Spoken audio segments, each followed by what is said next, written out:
So there's one study that I talk about in the book. It's really about, it was math problems and public speaking.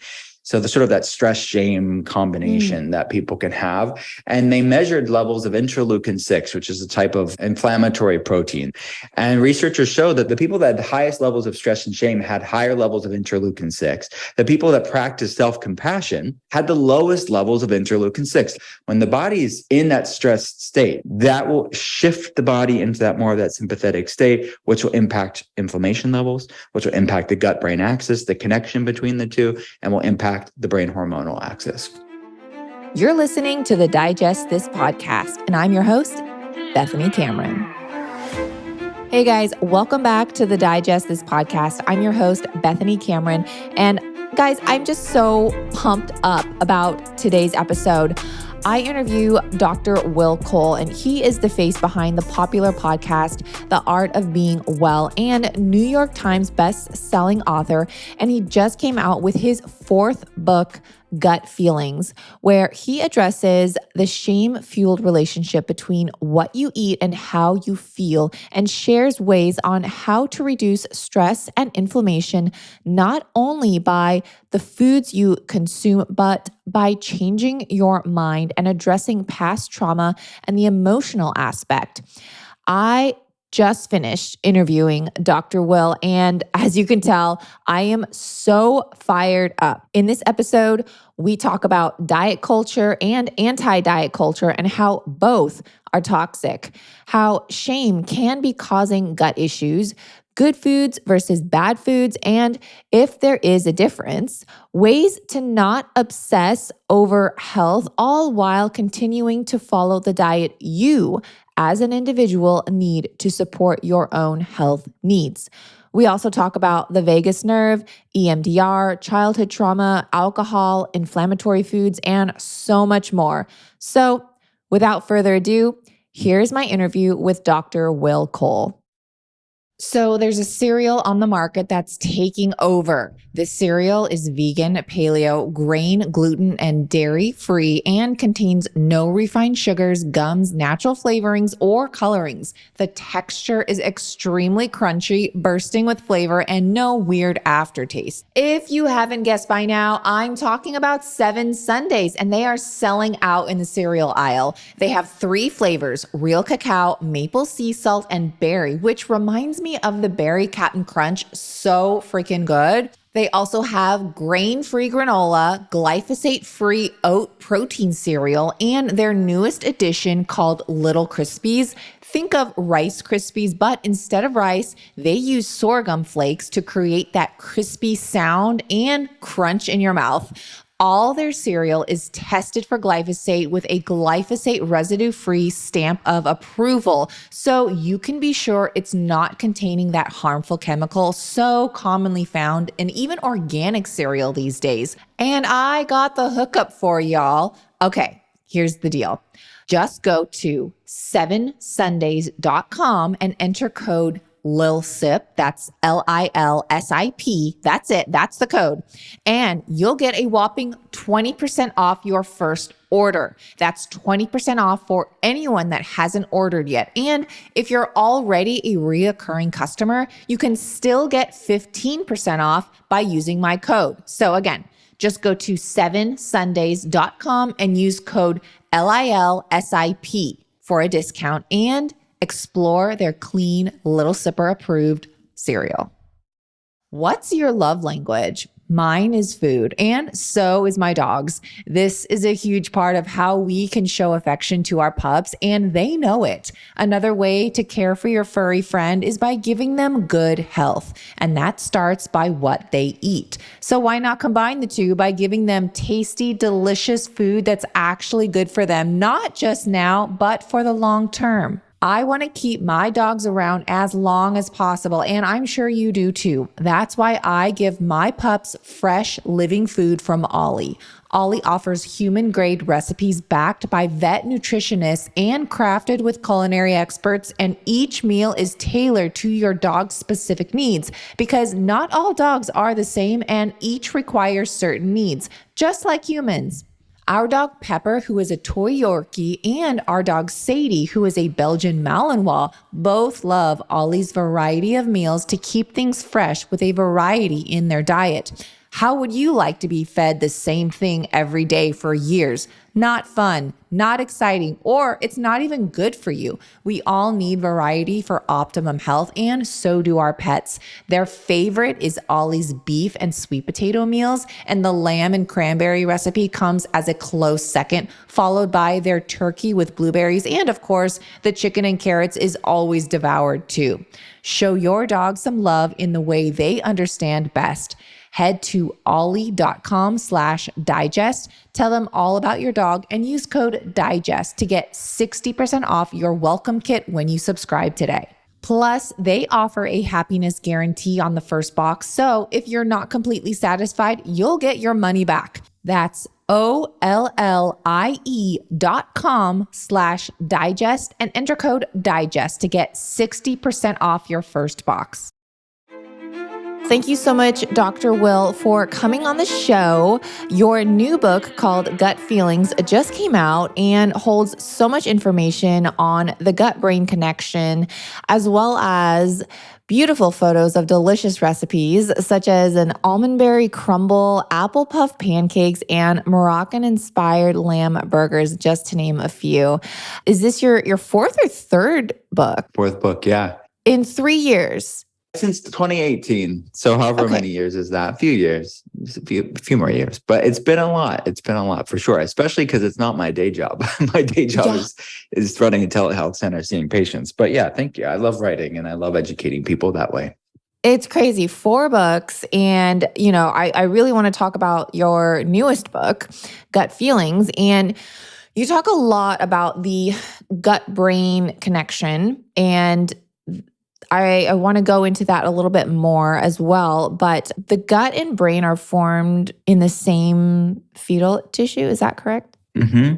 Yeah, exactly. So when babies are growing in their mother's womb, the gut and brain are formed from that same tissue that's formed together, and they are linked for the rest of all of our lives through what's known in the research as the gut-brain axis, or the connection between the gut and the brain. But there's so many far-reaching ways and pathways in which the gut and the brain are connected, right? Part of it is the enteric nervous system and the vagus nerve, which is sort of the main mechanism of action that researchers are exploring of how does, in part, at least in one way, how does the gut and the microbiome, which is all the trillions of the bacteria in the gut, how does it crosstalk? How does it communicate with the brain? Well, the vagus nerve is a central part of that. So that's what I get to explore in Gut Feelings, is the influence of how do we improve our vagal tone, as the researchers call it, which is responsible for our mood. It's responsible for our energy levels. It's responsible for hormone balance, because it's the resting, digesting, that parasympathetic aspect of our autonomic nervous system. Yeah. Well, let's explore the vagus nerve a little bit more, because I feel like it plays such a huge role in the body, and a lot of people don't even know about it, or if they do, they really don't know much. Mm-hmm. Yeah, you're right. And the autonomic nervous system has 2 different branches, the 3 main branches, but the 2 main ones are the sympathetic and the parasympathetic. So it's the sympathetic is the fight or flight, the stressed state, and the parasympathetic is the resting, digesting, hormone balance state. They both are important. So when you hear people talking about nervous system regulation or a dysregulated nervous system, what they're talking about in part is that sympathetic parasympathetic imbalance, where most people are overactive in that sympathetic state. All you have to do is look at our culture and our world, and you'll see varying degrees of that on every level, right? But also a weak parasympathetic, or a hypofunction of the parasympathetic. So they're dealing with anxiety and exhaustion and different inflammatory problems and digestive problems and hormonal problems. So that's what the vagus nerve is responsible for. So much of, if not all of, the protocol within Gut Feelings is to strengthen the vagal nerve tone to regulate the nervous system, which will in part cause a lot of gut-brain axis improvements, and then therefore brain hormonal communication improvements too. So we're dealing about, but I called the book Gut Feelings for different reasons. But I mean, we use that term, right, in our culture, right? Gut feelings, gut instincts. I just have, a feeling in my gut, butterflies in my stomach. Somehow our ancestors, knew what now researchers are confirming, right? That so much of our body, so much of our being originates in the gut, that the gut was somehow the seat of the soul. And our ancestors didn't have the randomized control trials that researchers now have, that we now have today. But researchers are really in many ways catching up with antiquity, Hippocrates, the father of modern medicine, said all disease begins in the gut. Paracelsus, the father of toxicology in the late 1400s, early 1500s, talked about how the gut was a major player into human health. They saw this because of thousands and thousands of anecdotal evidence, observing people as physicians, as healers. And it's just profound to think about the influence that the gut has on our mood. And it's the gut and the feelings, the physiological and the psychological, and the bidirectional relationship between the two. Because really, gut feelings is a conversation on how in the West we'll oftentimes separate mental health from physical health. That, it's a mental health issue and somehow relegate it as separate than the rest of us, right? But yeah, if we have a stomach issue or a musculoskeletal issue, for example, it's a physical issue and you go to the doctor. But somehow mental health is still compartmentalized as this separate thing, this abstract chemical imbalance that we don't even measure on labs. People are just given prescriptions for this abstract concept. And really what I wanted to have a conversation in the book was what I get to see play out in patients' labs all the time. And it's the influence of the physiology of our physical health on our mood. But then conversely, how the mental, emotional, spiritual things and the research around unresolved trauma and chronic stress and how these mental, emotional feeling aspects of gut feelings, how does that influence our biochemistry? So it's hugely important because you look at the statistics of different mental health issues or different autoimmune problems, and those are the people that I talk to on a daily basis. And we don't have to settle for it. We don't have to settle for just this bleak existence of poor health. And we have to do something different to see something different. Yeah. Wow. I mean, you touched on so many great topics. And as you see clients on a regular basis, what is the most common issue everyone seems to have? I would say the commonality is chronic inflammation. I mean, that's the commonality, but it's the commonality. So we have to then ask the question, what's causing the inflammation? And that's really what gut feelings that I really get to discuss about in the book that I never really got the chance to in book form talk about it before. I talk about it with patients on an hourly basis. It was just a matter of when and how did I put it in book form? Because there's both physiological factors of chronic inflammation and then psychological aspects of chronic inflammation. So when that word inflammation is thrown around in the wellness space or health space or the fitness space, we're talking about chronic inflammation. Inflammation is not inherently bad. It's a product of the immune system, but yet it is the commonality between just about every health problem under the sun. I mean, autoimmune problems, metabolic issues, weight loss resistance, brain fog, fatigue, anxiety, depression, type 2 diabetes, cancer, heart disease, all have chronic inflammation as its common link, meaning they are considered to be overtly chronic inflammatory in nature, or at least having an inflammatory component. But something causes the dysregulation of the immune system. Something's causing the inflammation. So we have to look at both the physiological and the psychological aspects. What are the pieces to that puzzle? And it's going to be different for every person, but it's just a dysregulation of our body. So when you have dysregulated immune system activity, that's chronic inflammation. And when you have dysregulation of our nervous system, it's going to be that hypervigilant fight or flight stressed state. And they go hand in hand because there's a lot of interplay between the neuroinflammatory mechanisms of the body or the nervous system and the immune system. Yeah. Well, and I love that you mention in your book, shameflammation. Can you explain a little bit what that is? Sure. Yeah. So it's my made up word. It's not a real word, but it should be. But maybe it will be a word now.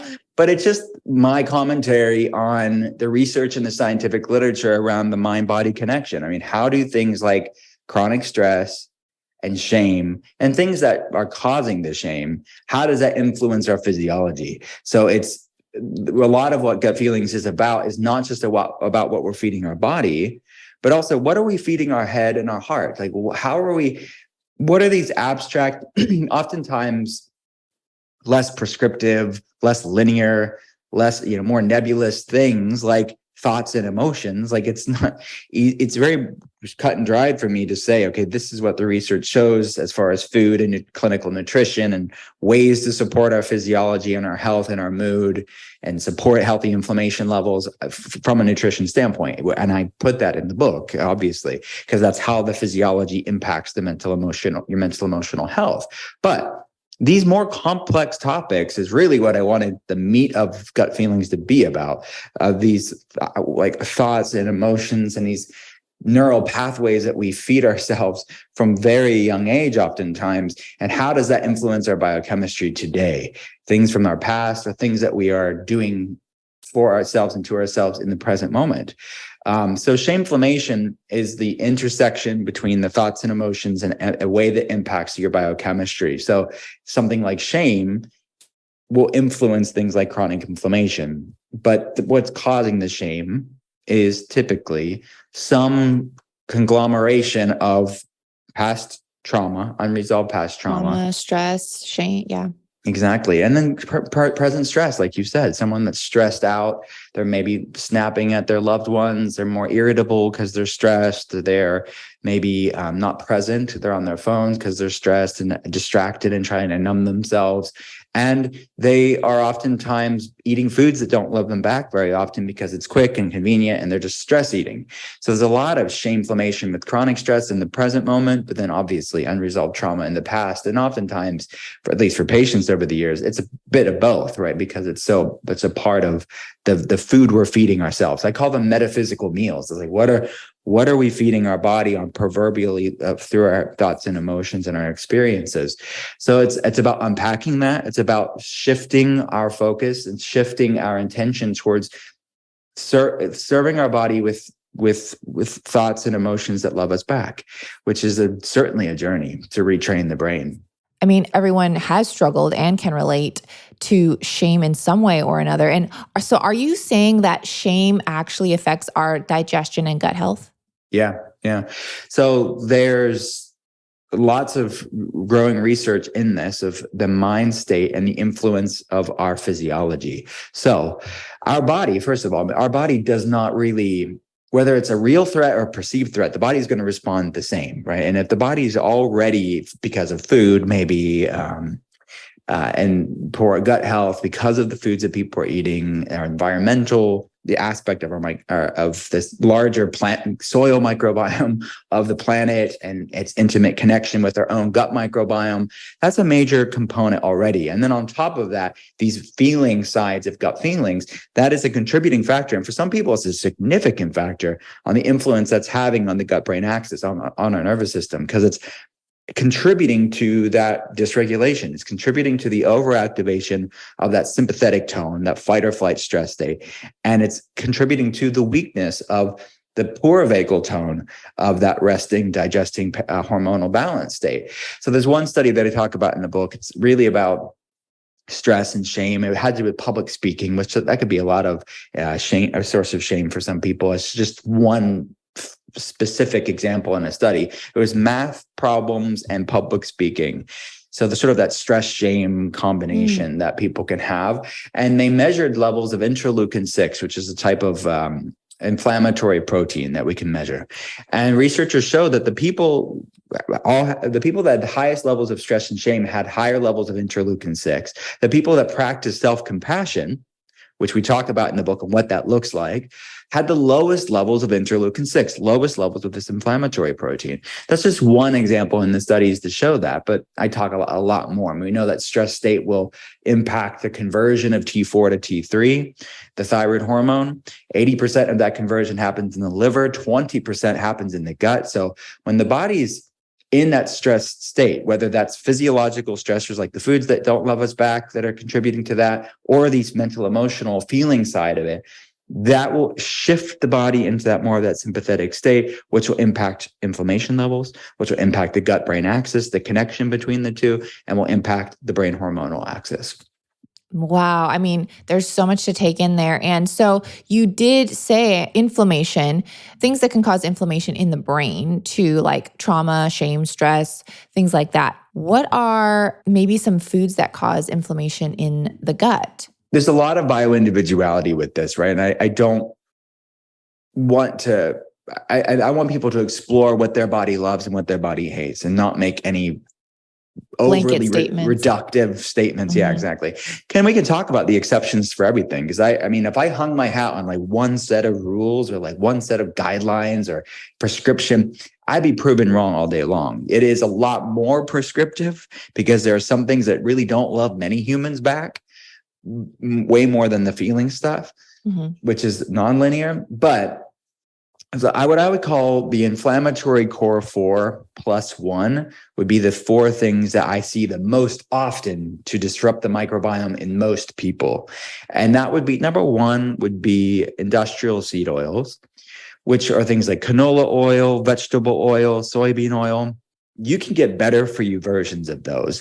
And it's really, in my opinion, this may be slightly controversial within the wellness world, but I think it's less to do with the oils themselves and more to do with the overconsumption of omega-6 oils and not enough consumption of long-chain omega-3 fatty acids. That's really the problem. It's sort of what researchers refer to as an evolutionary mismatch or an epigenetic genetic mismatch, that a lot of our packaged foods are higher in these polyunsaturated fatty acid industrial seed oils, like the ones I mentioned, and they're not eating enough of things like fatty fish and omega-3 rich foods, especially the long chain ones like fatty fish. So I would say looking at that as being a component to chronic inflammation and digestive problems specifically too, not just systemic inflammation. Number 2 would be gluten-containing grains. And I have a nuanced opinion about this. I think it's a mixture of a lot of different factors, like what we've done to grain supply, what we're spraying on the grain supply, the hybridization of the grain supply, and in some cases, the genetic modification of the grain supply. So it's multifactorial. It's not just making a blanket statement about wheat, but it's, and there are better for you versions of wheat, like sourdough bread, organic, when ancient grains can be more digestible. Soaked and sprouted grains can be better, more digestible for some people. But for the sake of simplicity, looking at wheat, we're kind of feasting on a famine food that, from an ancestral health perspective, is just causing a lot of inflammatory problems. And there's a spectrum of responses. It's not just about celiacs. It's about this larger non-celiac gluten sensitivity spectrum that we see on labs all the time. Third would be dairy. And there are better for you versions of dairy. Some people do fine with dairy, but dairy can be a potential inflammatory component for many people. And you can get grass-fed organic A2 milk. Goat's milk and sheep's milk tend to be less reactive. Camel milk, if you have access to it, these foods. But what we've done to the dairy industry is a problem as far as the beta A1 casein and the overconsumption of it, and then the sort of the nutrition profile really being decimated in many sources. Do you feel like cultured dairy, like yogurt, is a lot easier? Yes, for sure, as a general rule. Yeah, and there's people that still have reactions to those, but kefirs, cheeses, yogurts, without a doubt, because it's similar to the sourdough, right? It's like that fermentation process breaks down the casein, that dairy protein, making it a little bit more digestible. So if you can get a better quality dairy and then on top of that have a fermented version of it, definitely you're going to decrease the amount of people that are going to have reactions to it. And then sugar would be the last one, which is kind of an obvious one, but yeah. And what was the plus 1 too? Sorry.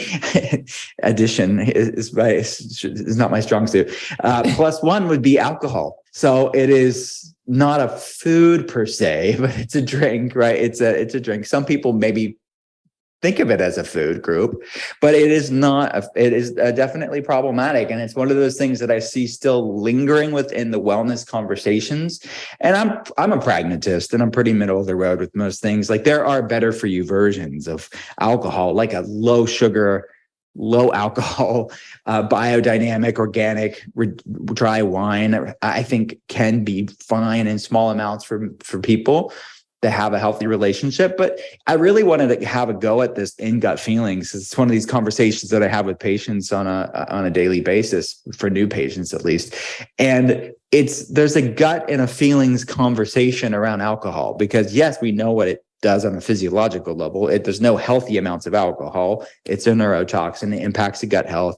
It really contribute to dysbiosis or bacterial imbalances in the gut, contributing to leaky gut syndrome, which can trigger systemic inflammation. And then we know even small amounts of alcohol can shrink parts of the brain, which is responsible for mood regulation and memory, and contributing to things like fatigue and brain fog and mood issues. So that's kind of what's going on physiologically with alcohol. And some people can tolerate certain levels of it, and certainly, but the feeling side of it, I find to be just as interesting, because I see it play out in people's lives as they get kind of defensive about the idea of not even having alcohol in their life. And that sometimes their whole friend group and social group is centered around this, that it is a very interesting aha moment, I think, for many of our new patients, is like, wow, my whole life is really centered around this one thing. And I maybe use it to be that social lubricant, or that, that sort of anti-anxiety.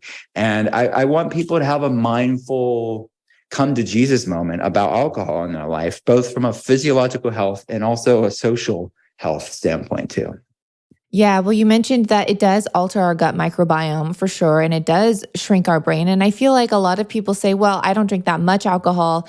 It can't really have any effect on me. But I believe, and correct me if I'm wrong, that you don't need a lot of alcohol for it to have that negative effect of altering our gut microbiome. A small amount, yeah. The studies are really pointing to small amounts, like smaller than what people would drink for even a serving size, that you could have. And it's cumulative, right? If people are consistently having that small amount, it's problematic. So if it's once in a blue moon, that's a bad pun there, but blue moon. But if people are having this randomly, and it's not health food, but the body's amazingly resilient. The human species wouldn't be here if we couldn't handle some stress in the body.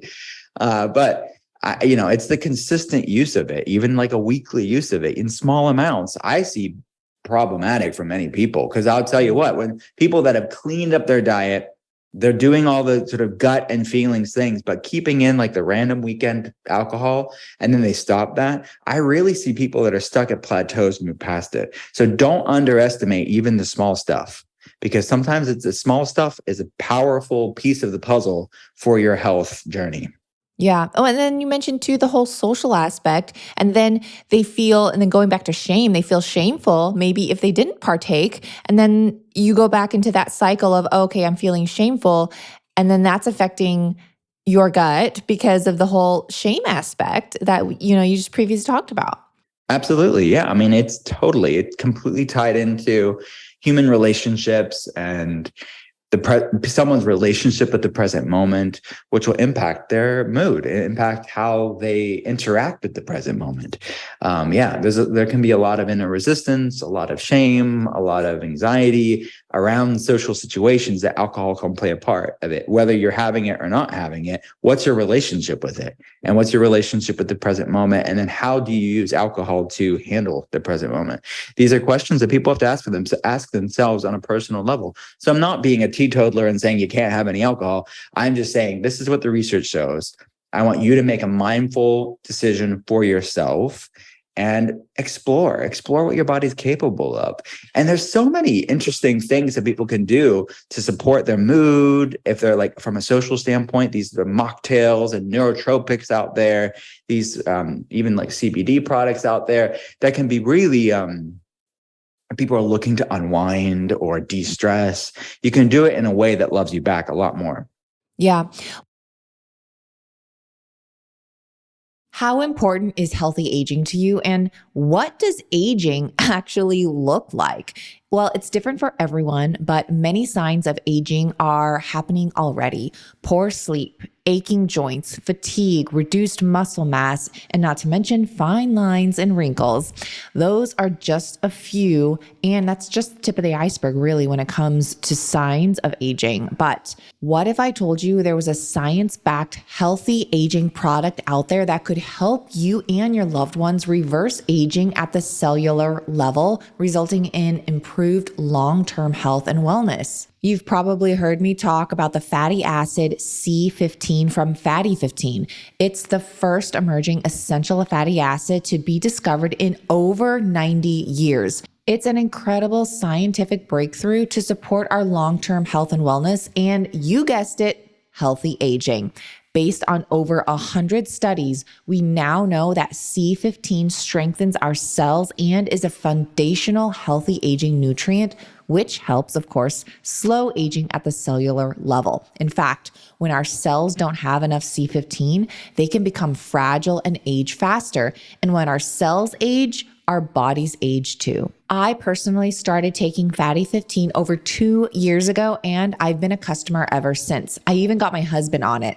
Since taking it, I've noticed less fatigue, better and stronger workouts, and more alertness and concentration. Results will differ for each person as each person has different needs, and C15 helps to fill those gaps in whatever you're lacking. That's what's so great. You may experience less joint pain, less brain fog, or even a feeling of overall wellness you've been lacking in life. Fatty 15 is on a mission to optimize your C15 levels to help support your long-term health and wellness, especially as you age. You can get an additional 15% off their 90-day subscription starter kit by going to fatty15.com/digest and using code DIGEST at checkout. Well, and I want to focus too a little bit on diet culture versus anti-diet culture, because I feel like there are two extremes here. How can we continue to focus on our health without like overly obsessing over it as well, you know? Absolutely. And that was a big conversation, complex conversation that I wanted to have in the books. It's one that I have with patients all the time. So in many ways, the book is just like anything that I've written. It's normally born out of these conversations that I'm having with patients. And I really wanted to go there, I think, because I see both sides of this toxic tribalism within wellness. And I think that both are really adding to the confusion out there. And a lot of people are falling through the cracks, sort of the middle. And oftentimes the truth is in somewhere in the middle. And it's not as easy to say, well, this is right and wrong, and this is always this and always that. That reductive sort of black and white view of things. Typically, when you're talking about complex issues, a lot of things are missed. And you have toxic diet culture on one side, which is, eat less, work out more, starve yourself, vanity. It's all about thinness and skinniness and all that stuff. Everybody knows basically what that is. And it's a massive problem in our culture. And then on the other side, it's sort of the new rebound response, sort of the polar opposite in many ways of what I would call toxic anti-diet culture. And I would say it's equally toxic in many ways because it's with the best of intentions. But you know what they say about the road to hell being paved with good intentions. And I think that in many ways, this side really is. It's some of the sort of most negative, caustic, malignant voices on social media is really born out of this community. And it's sad because there's so much virtue signaling, I think, on that side, because it sounds good. When you throw words like body positivity and anti-diet culture, it sounds very noble. But when you get to the heart of it, they're hurting people, and a lot of their language is born out of hurt and what toxic diet culture has done to them. But they've gone so far to the other extreme, where they're saying things like there's no such thing as a bad food and eat whatever you want, and there's no sort of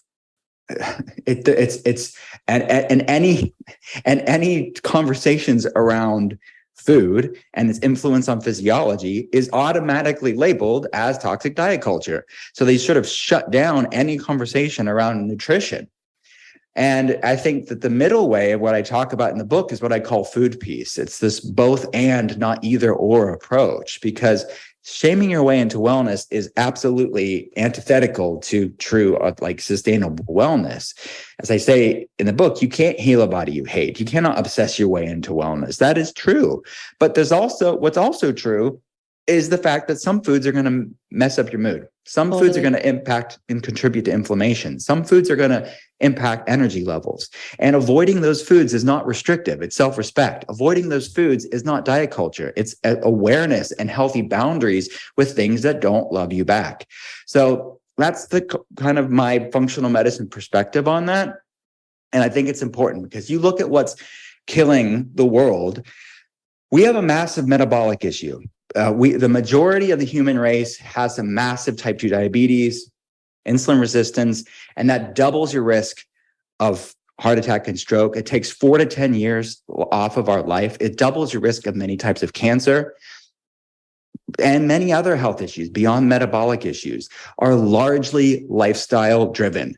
So to say to people, there's no such thing as foods that don't love you back is killing people ultimately. Yeah. And I think we need to have a real hard conversation about it because people are hyperventilating about when I talk about foods that don't love you back. But the reality is it's just basic awareness. I look at labs for a living. You will see people's physiology dramatically improve when you eat the foods that I'm talking about in the book, foods that love human beings back. But it doesn't, and here's the nuanced perspective on this too. It's that if someone, I say in the book, you can eat whatever you want, but I want you to use your meals as a medicine and a meditation. And eating a food that doesn't love you back, it doesn't make you a bad person. And I think that's the misnomer too. It's just saying that person's not having healthy boundaries and they're going to be dimming their light. And if you care about somebody, we should be able to say, look, that's ultimately hurting you. You can make the decision for yourself, and there's varying degrees about this, but ultimately that's what's at stake for many people, especially cumulatively over years of their life. Yeah. Well, and I love it too. I mean, because you talk about, body positivity, and everyone's like body positivity and, have self-respect, but you are right. Choosing healthy food is actually a form of self-respect. And, I see this all the time on social media where, if you're avoiding seed oils and sugar and processed foods, and I mean, we can't deny that glyphosate is sprayed on so many things, and that's causing havoc to our health. And then you're actually shamed for choosing healthier foods when, for a lot of people, a lot of my listeners especially too, they have gut issues. And so if someone is avoiding a certain food because it makes them feel better and they feel better and they eat it or they don't eat it because they don't want to be in pain, and then they're shamed for not partaking, that's a huge issue. Yeah. Oh, it's absolutely true. And my community are the people that have autoimmune issues. They're people that have digestive problems, metabolic issues. I get the messages on social media. I have the telehealth consults, and they're the ones that tell me, look, I can't even say this on social media, but when I eat this food, it makes me feel horrible, but I can't even talk about it because I am shamed by a community that claims to be the most progressive, tolerant people in the world. But yet they're the most, and many of them, the militant ones, have ended up being exactly like the people that they have dislike for, which is intolerance. And ultimately, it's not actually tolerance when you only are nice to people that agree with you. And I find that this is really problematic to this sort of keyboard warrior culture on social media, especially for people that are hurting. If you're shaming people many times, people that have autoimmune problems, people that have digestive problems, and they're already going through so much stuff. And then this quote unquote tolerant community of body positivity are shaming people that have reactions to foods. So it is it's very upsetting for me, because when I'm talking to people with autoimmunity all day, it is very upsetting because they are already disillusioned. And then on top of that, this community of toxic anti-diet culture is contributing to the confusion. No, I mean, I'm right there with you. And I have such a passion for this topic too, because, I experience it personally. I'm more on the thinner side. And so when people say, gee, can you just eat a burger? Or man, you're so thin. And I'm thinking to myself, obviously I eat very well, very healthy, very clean. But telling someone, wow, you're like really thin, or are you okay? And then I just go back and tell that person, oh, would you tell so-and-so up there, wow, you look really obese, or wow, you have really bad skin. Like, would you tell that to that person? No, you wouldn't. So why would you tell that to me or anyone else that doesn't look like the girl next door? Yeah, well, you're absolutely right. I think and so much of this is driven by political correctness, right? It's like there's certain things that are on the allowed list and there's certain things that are on the not allowed list. So instead of true compassion and true tolerance, which is saying we're all on this path, we're all on our own path. And we don't know what the other person's going through. Instead of throwing stones so flippantly and realizing that in many ways, people with autoimmune problems, digestive problems, hormonal issues, chronic fatigue syndrome, people that have anxiety, depression, these are silent issues in many ways where you don't see most of what's going on, if at all. Yeah. But yet it's so normalized to throw it stones. But you're right. If it's the right package, if it's the right size, if it's the right whatever what the person looks like on the outside, there's a list that no one would go to be mean. But yet it's fair game to shame somebody that looks a certain way, whether it's thinness or whatever we're talking about. Yeah. I mean, fat shaming should just be in the same category as thin shaming or as skin shaming or as whatever, that the aspect. And that again plays into the whole mental part. And that's really not helping any person struggling to gain weight, lose weight, or just be healthier or feel better in general, because it's messing with their mind. Now, speaking of mind, what are any tips that you can share shifting our mind before we sit down and eat a meal? Because a lot of people with autoimmune issues, they do have anxiety about maybe some food that they're going to eat because they're wondering, oh my gosh, is this going to upset my stomach? Is this going to cause an issue? So how do you help someone that mind shift before they sit down? Sure. So within the protocol of the book, mindful eating, intuitive awareness of your body and foods that love you back is certainly a process, but it's an integral part of the protocol in the book. And I mean, it could be as simple as just sitting down when you're eating and not running around, not eating distracted, not eating stressed, trying to cultivate the space in which you eat the food. The space in which you eat the food, the heart and the head space in which you eat the food will in many ways be a key component to the outcome of that food. So something that I see quite often, and I talk about it in the book, is this orthorexia that can happen within the wellness world. And specifically, I would say within the autoimmune digestive food sensitivity world, right? And I completely understand it. When you have real reactions to foods, you don't ever want to feel that again. So then you end up saying, okay, I knew this food caused it. And then it's over time as things progress and things are, there's a lot of variables to consider. I typically meet somebody when they're having like 7 different foods and there's so much stress and anxiety and shame around the other foods, partly because they just are created these proverbial fences around their breakfast, lunch, and dinner and snacks because they don't ever want to go on the other side of that and have that flare up again. Because in many ways, they had to be their own doctor. In many ways, they had to navigate this themselves. So I get it. So it's this sort of other route even through orthorexia where it wasn't about thinness. It wasn't about like weight loss. It was about, I don't want to have a digestive flare up. I don't want to have a skin flare up. I don't want to have a neuro flare up from this food again. So these are complex issues, and pushing somebody through and just saying there's no such thing as a bad food, eat whatever you want, could put somebody in the hospital. So it's really irresponsible to say, well, just go and eat it. You have to be thoughtful. Where's your health at? If you're working with a doctor or a nutritionist or functional medicine practitioner, what are they saying?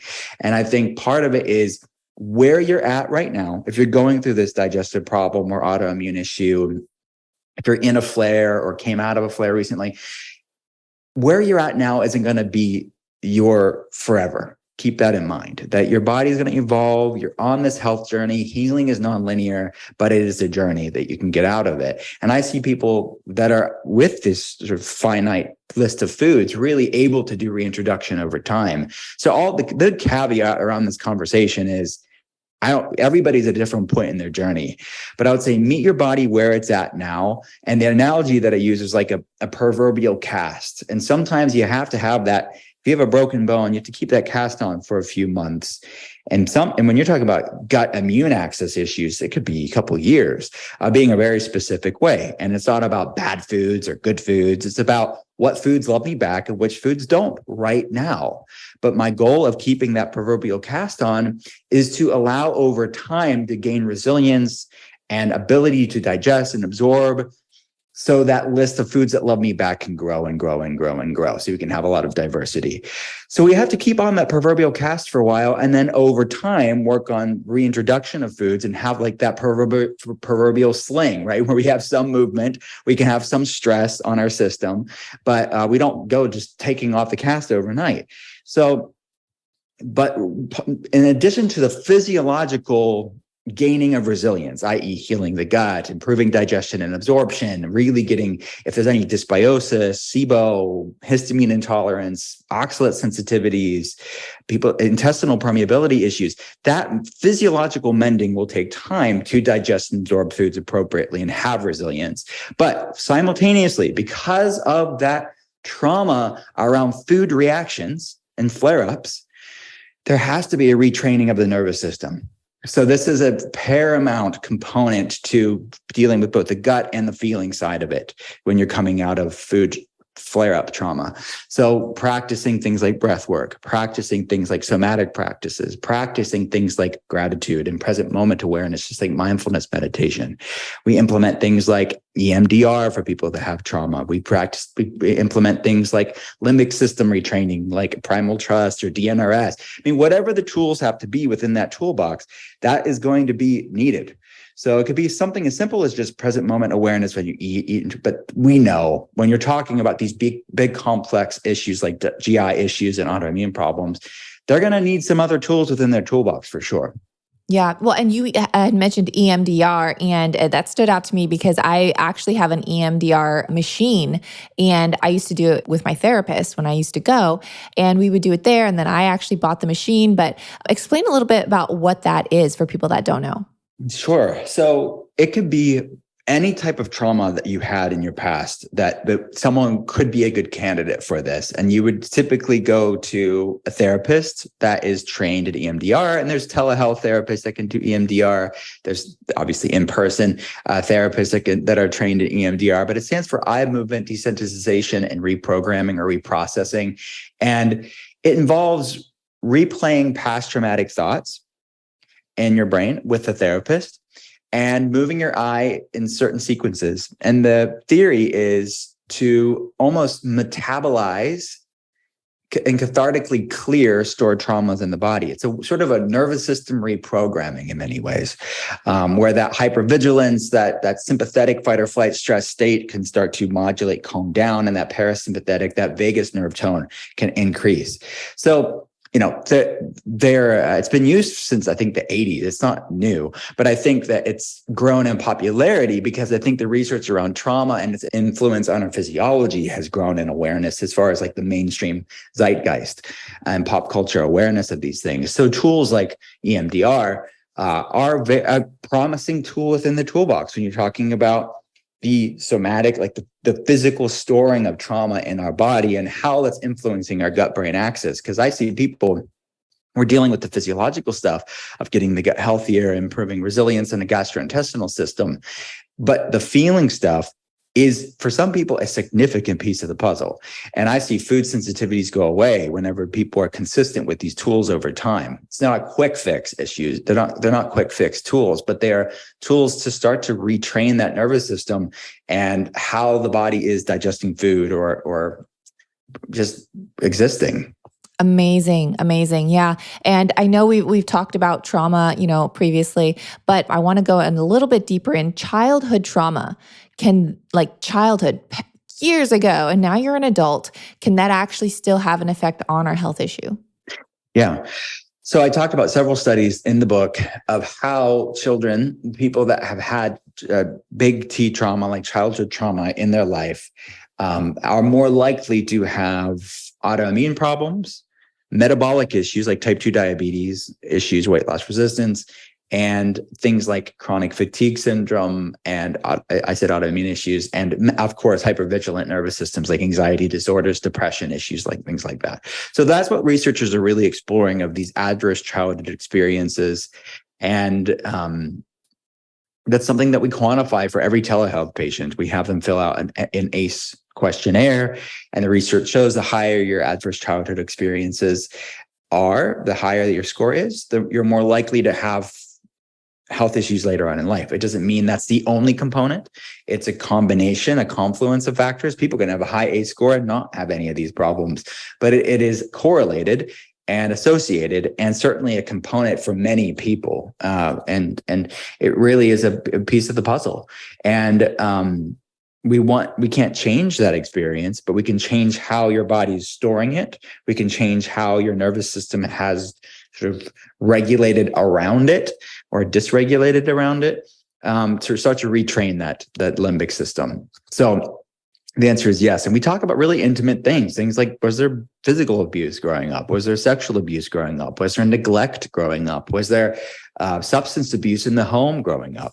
And oftentimes I'll say this, that many people, when I'm talking about these things, and we're working in conjunction with trauma specialists and EMDR specialists and somatic experience specialists, many people will gaslight themselves, and they'll say, well, they'll think of whatever trauma is in their mind. They'll say, well, it wasn't that bad. But yet their ACE score is moderately high. And it doesn't matter. It does us no good to compare ourselves to other people's experiences. It's what your own bio-individual experience is. And it's not just that factor of trauma too. It's just a piece of the puzzle, right? So I think for people to realize that sometimes it's not, you didn't go through a genocide or you didn't go through a Holocaust, but you went through something really heavy for your body. And it's a contributing factor to why you feel the way that you do. And you don't have to, I would just say, explore the possibility that this is playing a role in how your body is modulating itself today. Yeah. And you point out something very interesting too, and I completely agree, is that two people can go through the same thing and have completely different reactions and responses. And it could be traumatic for one person and it wasn't really traumatic for the other person. And that's okay. Yeah. I mean, it's that nature-nurture combination that's going to be different for everybody. You're absolutely right. I see siblings that are like they have completely different memories of things. They receive their soul, their spirit, their personality receive things differently than their sibling. And it's just your journey. And in this realm, it's even with the food stuff. It's comparing yourself to other people. It really can be problematic, because then you think like that's your litmus test, like that's your code. No, your code is not somebody else's code. It's your code. And you need to find out the pieces to your puzzle. Yeah, for sure. And I mean, I also want to talk about too that, when you are happy and in a more relaxed state, as mentioned previously, you can digest food so much easier, which also plays into the whole being around friends and the social aspect of it. And being social and being around friends can truly completely change your gut and the way you digest food. So, for example, I mean, there's many experiences where, I could go out to eat, I'm having a great time.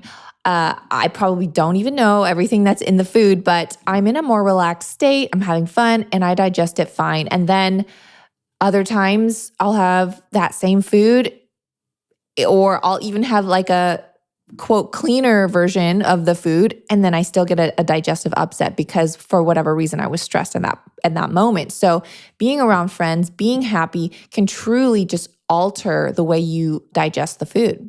Absolutely. I mean, it really goes back to that central point that the space in which you eat the food, meaning physically the space in which you eat the food, like where are you at, who are you with, but also what's your relationship with that food? Those are really key ingredients, because what is it? I mean, those are supporters. Those are situational supporters of the parasympathetic nervous system. And if somebody's stressed and isolated and obsessing around the food, it's going to completely produce a different outcome than if somebody's eating in community, having fun, relaxed. And I see this sometimes, people that go on vacation, right? And they'll go to different parts of the world, and they could never eat. They quote unquote get away with foods that definitely don't love them back here, but they can get away with it there. And part of that's probably the things that we spray on our foods and the soil, all that stuff. So it's probably multifactorial, but I still go back to, wow, they are less stressed when they're on vacation typically too. So how much of it is, yes, the physiological of the food quality and the things that we allow in the States that other countries don't, but also your head and your heart space. And that's determining the digestion and absorption and assimilation of foods as well.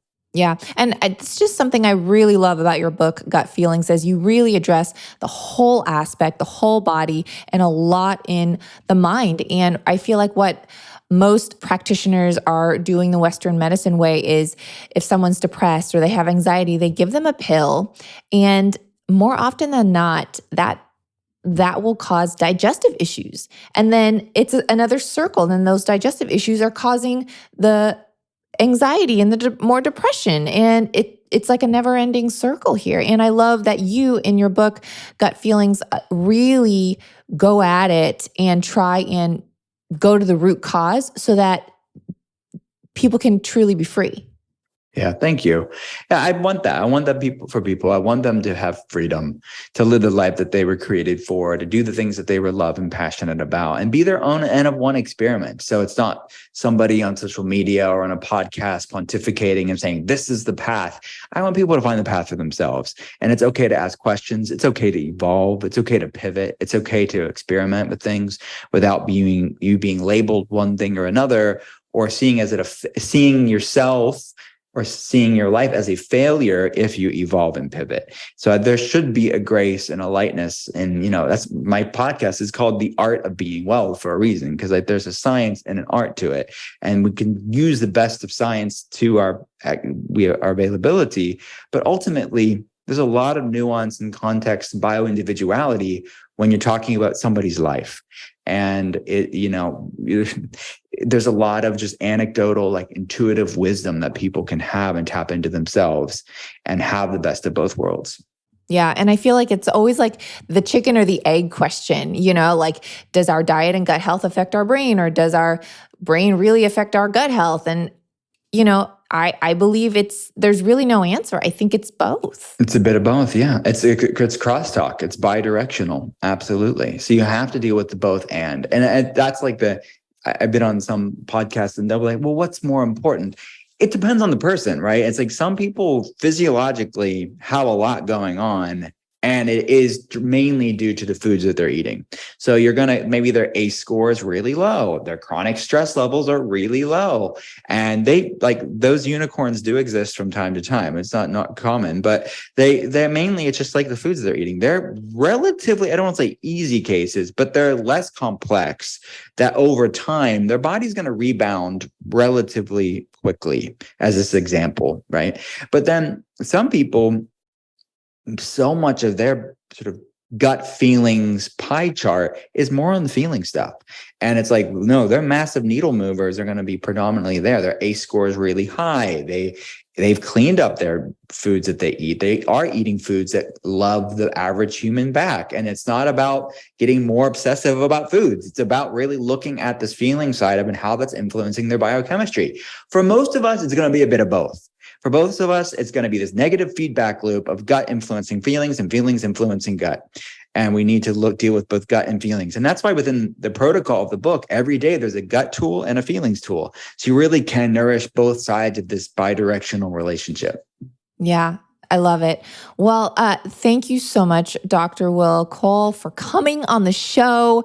Your book, Gut Feelings, is out now, so make sure you guys grab a copy. But before we go, please tell people, where can they find you? Pimp yourself out. What's your social media? All that good stuff. Thank you so much. Everything's at drwillcole.com. It's drwillcole.com. We have the telehealth center. Obviously, that's what my day job is. We have new telehealth patient options open now. And the links to the podcast, The Art of Being Well, are there. We have a new episode every week. And the book, you can get Gut Feelings, any other past books, they're all there. But you can get them on Amazon, Barnes & Noble, independent bookstores, all of those places too. But that, honestly, thank you so much for having me.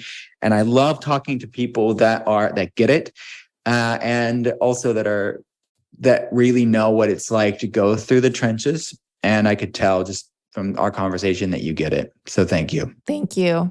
Thanks for listening to this episode of Digest This. If you enjoyed this episode, please leave a review in your podcast app to let us know. If you're ever wondering how you can support me and this podcast, sharing it with your friends and family is the best way. This is a Wellness Loud production produced by Drake Peterson. And to check out more shows by my team, go to wellnessloud.com. And to email the show, message us at digestthispod@gmail.com. See you next time. The content of this show is for educational and informational purposes only. It is not a substitute for individual medical and mental health advice and does not constitute a provider-patient relationship.